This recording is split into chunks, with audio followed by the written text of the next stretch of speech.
In the summer of 2009, the quiet Irish town of Sligo became the setting for a mystery that has baffled investigators for years. A middle-aged man, traveling alone and carrying only a few belongings, stepped off a bus and walked into town. He seemed unremarkable at first glance, just another visitor passing through the seaside community. But from the moment he checked into the Sligo City Hotel under the name Peter Bergmann, it was clear that nothing about him was ordinary. The name was false, the Vienna address he provided didn't exist, and his past appeared to have been carefully erased before he ever arrived in Ireland. Over the next few days, his actions would only deepen the puzzle. And when his body was later discovered on a nearby beach, the questions surrounding his life and his death only multiplied. More than a decade later, the world still knows him only as Peter Bergmann, or, as many call him, the Sligo Man. From the very beginning, it was clear he was a man who did not want to be found. Surveillance footage captured him moving deliberately through the town. In one clip, he is seen walking into the local post office. In another, he buys several stamps and stationery. At times, he sits quietly in cafes, sipping coffee, appearing perfectly normal, perfectly unremarkable. But there was something unnerving in the way he conducted himself. He avoided unnecessary conversation. He never revealed too much. And in the privacy of his hotel room, he carried out a ritual that would puzzle investigators for years. Each day, he left the hotel with a purple plastic bag, and each day, he returned without it. The contents of those bags were never found. What was he disposing of? Some speculate he was deliberately erasing any trace of his real-life documents, photographs, medication, or personal belongings. CCTV footage showed him walking into side streets, never returning with the bag he had left with.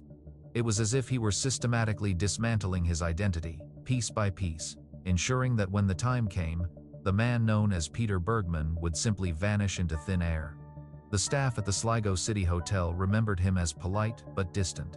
He spoke English with a strong German accent, though no one could place exactly where in Germany, or perhaps Austria, he might have come from. He was described as slim, about 1.79 meters tall, with gray hair, blue eyes, and glasses. He dressed neatly, always in black clothing, pressed trousers, clean shirts. Nothing about him suggested he was in distress. To anyone passing by, he looked like a respectable man, perhaps a businessman, a retired professional, or a visitor on holiday. One of the girls that would clean the rooms came down, they couldn't get into his room, so I went to the room that day and I knocked and I got no reply. So I opened the door and I went in, and as I walked in, I knew I startled him. He was just standing inside the door from us. Remember, it was kind of like he froze and he looked at me. It wasn't that kind of a startled look. It was nearly like as if I caught him doing something that he shouldn't have been, or that I caught him off guard. It was relief, I think, that it was me. Whether he was expecting somebody or something, I don't know. But I think he was relieved to see that it was a member of staff from the hotel that had entered the room.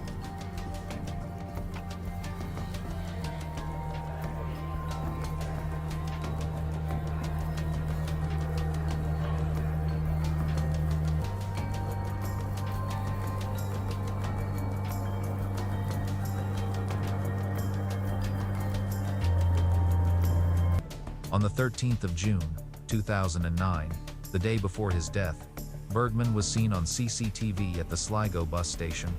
He mailed several letters, though none of the recipients were ever identified. Investigators later confirmed that the letters were never traced. Whatever he wrote, whoever he wrote to, remains a secret that died with him. That same day, he purchased a number of stamps and envelopes. He also bought a map of Ireland. To some, it seemed like the behavior of a tourist, the habits of a solitary traveler. But to others, every move felt deliberate, almost rehearsed, as though he were quietly tying up the final affairs of his life. On the Saturday itself, we established that he had gone into the post office here in Sligo. He had purchased 8 82-cent stamps and airmail stickers. Now, we were never able to establish where those letters were posted, to who the letters were posted, or when he posted them. But certainly he had obviously correspondence to send to someone, somewhere. I was out for dinner with my girlfriend Caroline. It was her birthday, but it was late, and we said we'd come down for just a walk on the beach before we headed home. We were walking back up towards the ramp, and the man was walking down the ramp, obviously to come onto the beach when we first encountered him. He had grey hair, black leather jacket, pale enough skin. He didn't really say anything to us. We said hello to him. He nodded back, and he didn't say anything else. Only for the fact that it was 10:30, 11 o'clock. I would have completely forgotten about it, just like any other encounter I have with any other person there. Early in the day, he checked out of his hotel. He carried with him only a black shoulder bag and a purple plastic bag.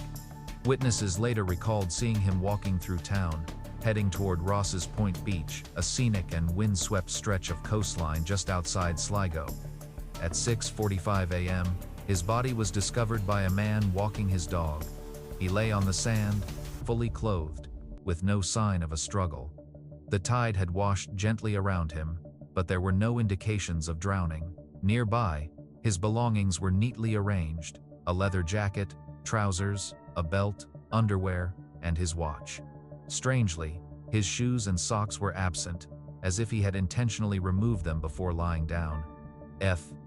When authorities examined his body, they found something chilling. Despite his seemingly healthy appearance, the autopsy revealed he was suffering from advanced prostate cancer and bone tumors. He had been in the final stages of his illness, in great pain, and yet he had carried no medication. His internal organs suggested he had been taking treatment at some point, but nothing of that kind was ever found in his possession. Toxicology reports showed no signs of poisoning. There was no evidence of foul play. The official cause of death was listed as a heart attack, but to many, this explanation felt incomplete. Why would a man in such poor health travel across Europe under a false identity, carefully disposing of all personal items, only to die quietly on an Irish beach? Investigators traced the alias Peter Bergmann back to the hotel registration. The address he gave, an apartment in Vienna, was false. No such address existed. His journey to Sligo was reconstructed through ticket purchases. He had traveled by bus from Derry, having first arrived in Ireland from Scotland. Before that, his movements grew hazy. Immigration checks at the time did not raise any flags, as he was traveling within the European Union. It was as though his past life had been scrubbed away, leaving only the final act. The mystery deepened when police made a public appeal, releasing CCTV footage and forensic reconstructions of his face. Newspapers across Europe carried the story. His image was shared widely, and yet, no one came forward to claim him. No family, no friends, no colleagues. For a man in his mid-52nd or early 62nd, this was extraordinary. Most people leave behind some digital footprint, some financial record, some connection. But Peter Bergmann left nothing but silence. Speculation ran wild. Some believed he was a spy, an agent from the Cold War era who had chosen Ireland as the place to stage his own disappearance. Others suggested he was fleeing a troubled past, perhaps a man escaping debts, or worse, justice. A more poignant theory suggested he simply wanted to die in peace, far away from anyone who knew him. The way he carefully eliminated his belongings suggested intent. He didn't want to be identified, didn't want his real life uncovered. Perhaps he thought that in death, he would achieve the anonymity he had so carefully constructed in life. For the people of Sligo, the case remains an unsettling memory. RossesPoint Beach, once just a picturesque stretch of sand, became a place haunted by questions.